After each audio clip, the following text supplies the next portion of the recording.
지적하셨는데요. 그 국정감사 과정에서도 지적했지만, 우리 금융위원장님이 주재하신 한진해운의 그 법정관리 시의 대응책, 대비책을 논의하는 시점부터 법정관리에 들어가기까지의 한 일주일간 그 과정에서 무슨 일이 있었는지를 좀 더 정확하게 설명하시는 게 맞을 겁니다.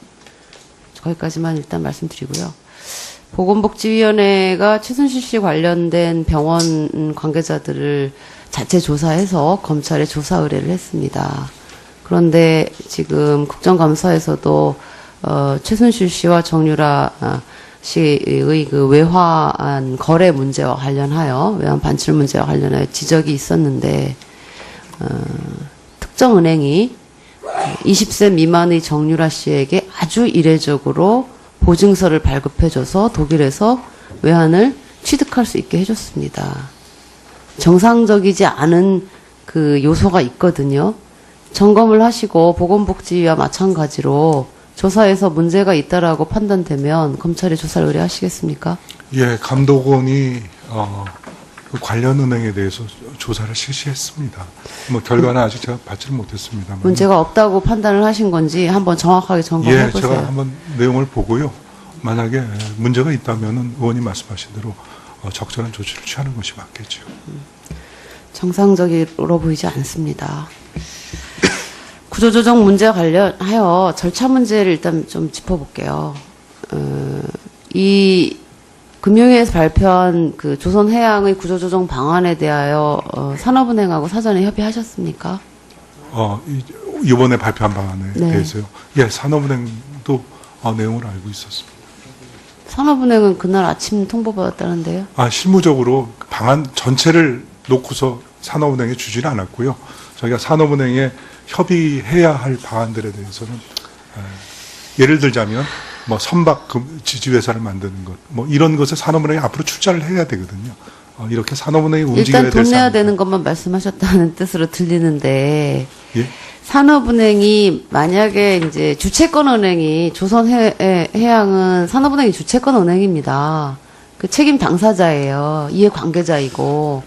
그런데 정부가 이번에 내놓은 방안하고 산업은행의 혁신 방안하고가 좀 안 맞아요. 산업은행은 앞으로 부실 여신 관리를 뭐 여러 여야 의원님들이 지적하셨지만 이러저런 방안으로 줄여나가겠다라고 발표하셨는데 방안의 미흡함에 대해서는 여야가 공히 지적하는 것이라서 산업은행은 저는 이 안 갖고는 국회를 납득시키기도 국민을 납득시키기도 어렵다고 봅니다.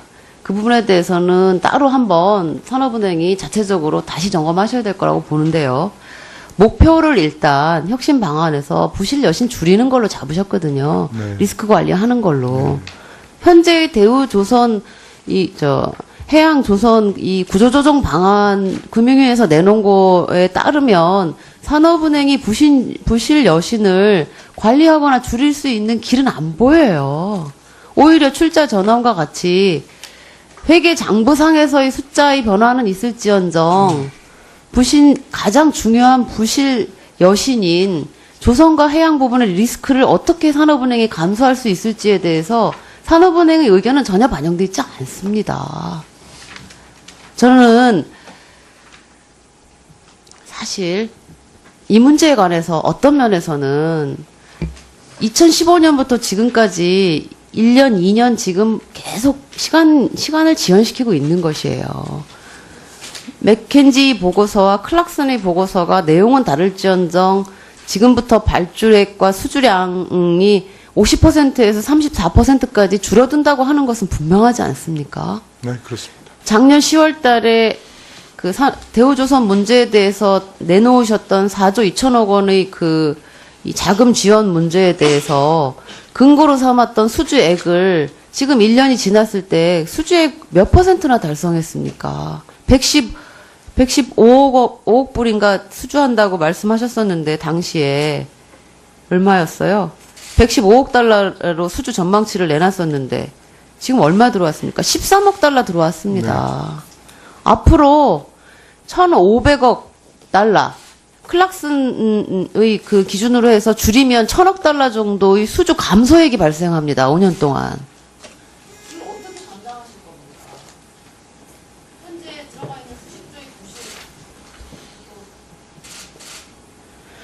현재 들어가 있는 수십조의 부실 여신 문제를 산업은행은 지금 국책은행으로서 지금 대우조선해양 많이 아니죠. 지금 전체적으로 조선해양의 문제에 대해서 저는 지금까지 이 연장선에서 문제를 풀어보려고 하시는 것은 적절치 않다고 생각합니다. 뭐 다른 의견들이 있겠습니다만 전 뭐 임종용 위원장께서 최근에 법정 관리에 대해서 거론하신 것에 대해서 어떻게 받아들여야 되나 좀 고민스럽습니다만 그 이해 관계자인 노조의 고통 분담에 관해서만 법정 관리를 언급하시는 것은 조금 때와 장소가 적절하지 않은 방식은 아닌가 이런 생각이 좀 있습니다. 그런데 지금 이 타이밍을 몇 번 국정감사 과정에서도 상임위에서 말씀드렸습니다. 이 타이밍을 놓치면 시간을 2년 정도는 손해보게 됩니다. 어떻게 감당할 수 있을지에 대해서 깊은 고민과 결단이 네, 의원님 말씀하신 바 어떤 지적이신지를 제가 충분히 공감하겠습니다. 잠깐만 저한테 설명드릴 기회를 주신다면 조선산업의 경우에는 의원님께서 잘 아시지만은 수주해 놓은 선박에 대의 처리 문제로 인해서 조선산업을 함부로 한꺼번에 정리하지 못하는 이유가 거기에 있는 것 아니겠습니까? 즉 이미 수주해서 건설 중인 선박에 투자를 했고 그 투자한 것들을 중단을 하게 되면 더욱이 받은 선수분까지 다 돌려줘야 하는 그런 RG를 통해서 은행이 부담을 해야 하는 그 위험성이 있는 것입니다. 즉 이미 투자한 선박이 고철화된다는 것, 또 그뿐만 아니라 받은 돈도 다 돌려줘야 한다는 부담. 이렇기 때문에 조선산업의 구조조정에서 제일 중요한 것은 뭐냐면 수주해 놓은 선박을 빨리 정리하고 처리하는 것입니다. 그래서 이로 인해서 조선사가 잘못됨으로 인해서 생길 수 있는 국민경제적 충격을 줄여나가야 하는 것이죠. 그러면서 구체적으로 2018년에 해운 조선 시황에 대해서 여러 전망이 있습니다만 그렇게 단단하게 만들고 국민경제적으로 충격을 줄일 수 있는 방법을 찾은 연후에 만약에 조선 경기가 다시 살아난다면 그 경기를 타서 조선사는 다시 회상할 수 있는 것이죠. 그동안 누차 말씀드렸습니다만은 대우조선을 정상화를 위해서 채권당과 저희가 노력을 합니다. 하지만 자구 노력이 제대로 되지 않는다든가 혹은 시황이 계속해서 나빠서 이 회사가 살 수 없는 상황이 된다든가 혹은 이해관계인들이 손실부담을 제대로 하지 않는다든가 이런 경우에는 정상화를 한다고 약속드릴 수가 없습니다. 그건 불가능한 일이겠죠.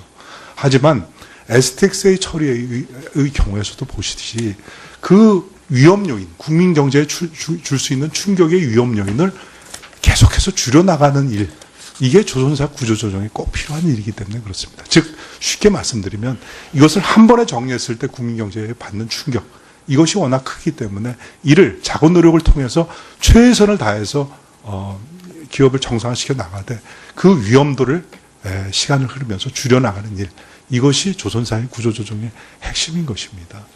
그를 위해서 대우조선을 지금 정상화하는 과정을 추진하고 있다, 이렇게 말씀드립니다. 자, 수고하셨습니다.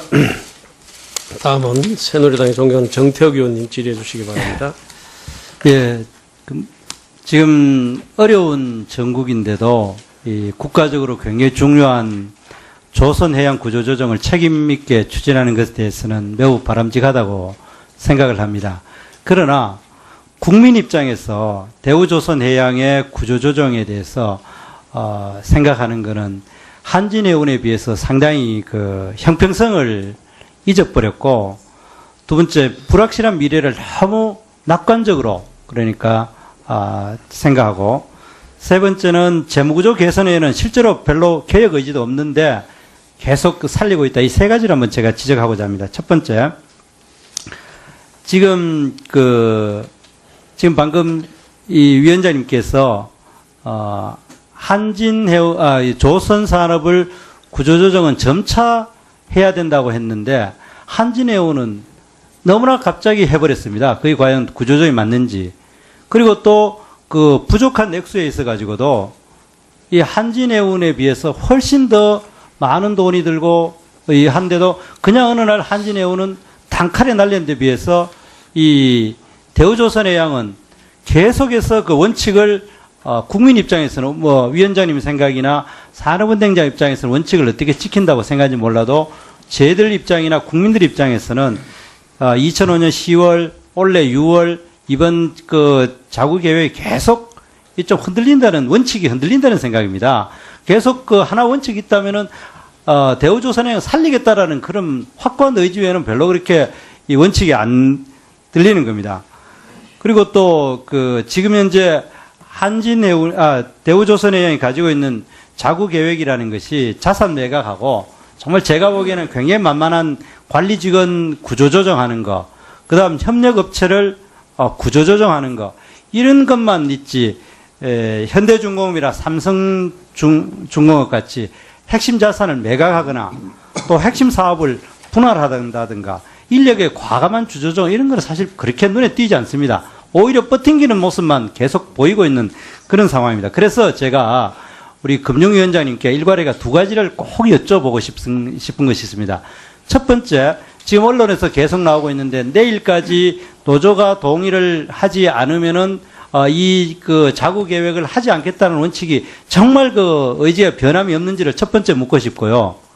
그다음 두 번째로는 지금 이대로 이번에 이제 여러 가지 자구 계획을 그 출자 전환도 시켜주고 뭐 이렇게 약간의 돈도 좀 주고 이래 하는데 지금 현재도 소난골 대해서 1조 원은 못 받을, 올해 내로 못 받을 것이 그 거의 확실시 되고 있지 않습니까? 그래야 되고 내년도에는 9,700억 정도 채권이 돌아오는 걸로 되어 있지 않습니다. 그러면은 지금은 이 출자 전환을 시키고 이렇게 해가지고 어느 정도 뭡니까 부채 비율은 낮출 수 있지만 결국엔 내년에 가면은 유동성 위기는 결국 옵니다. 그리고 지금 현재 맥켄지 보고서가 맞느냐, 뭐 클락슨 보고서 맞냐 하지만은 실제로 저희들이 느끼면은 맥켄지 보고서가 맞을 가능성이 높은데 이래 됐을 때 내년에 오늘 이번에는 이제 뭐 저거를 이 부채 비율은 고칠지는 몰라도 유동성 위기는 올 텐데 그때는 그러면은 또 돈을 안 될 자신이 확실히 있는지 이 두 가지 질문에 대해서 금융위원장님하고 뭐 산업은행장이 간단하게 확실하게 말씀을 좀 부탁드립니다. 네, 첫 번째 재무부족 개선을 위한 산업은행과 수출은행의 출자 혹은 연구체발행과 관련해서 노조의 동의를 받겠다 하는 것이 채권단의 굳은 의지입니다. 내일까지죠. 예, 그것을 전제되지 않고는 지원할 수 없다는 굳은 의지를 채권단이 가지고 있고, 뭐 이 회장님께서 좀 이따 말씀을 하시겠습니다. 정부도 이게 필요하다고 생각합니다. 두 번째, 앞으로 내년에 있을 유동성 위기에 대해서 어떻게 대처할 것이냐. 그래서 강력히 자구 노력을 하는 것입니다. 이 자구 노력을 해야 하는 시한조차 전부 당겨서 하고 있습니다. 즉, 새로운 자금을 지금 추가로 집어넣을 수는 없다. 일단 자구 노력을 통해서 유동성 위기를 추가 자금을 넣지 않겠다는 확실한 원칙을 가지고 있다는 거죠. 예, 신규 자금은 작년 10월 달에 4조 2천억 가지고서 했던 것이고요.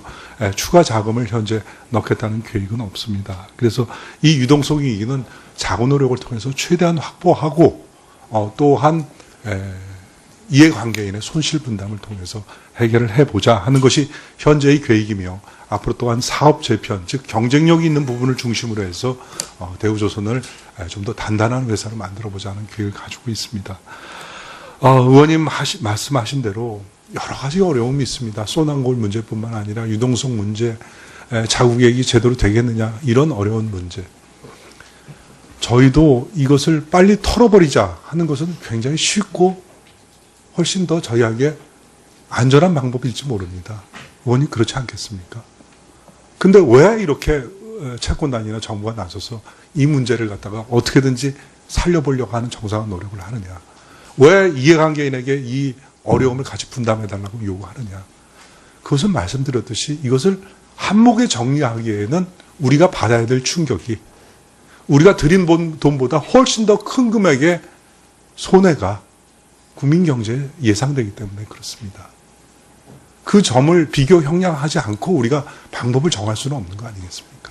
단지 미래가 불확실하기 때문에 그 방법이 불투명하기 때문에 또 바뀔지 모르기 때문에 그래서 지금 단순하고 손쉬운 방법을 택한다면 그로 인해서 받을 충격을 누가 감당해야 하는 것입니까? 그 점에 대해서 좀 더 넓은 안목으로 생각해 주시면 좋겠다. 또 이 과정에서 반드시 이해관계인들은 손실분담해야 합니다. 그것이 없이 구조조정이라는 것은 성공할 수 없기 때문에 그렇습니다. 보건이 그 관련 은행에 대해서 조사를 실시했습니다. 뭐 결과는 아직 제가 받지는 못했습니다만. 문제가 없다고 판단을 하신 건지 한번 정확하게 점검해 예, 보세요. 제가 한번 내용을 보고요.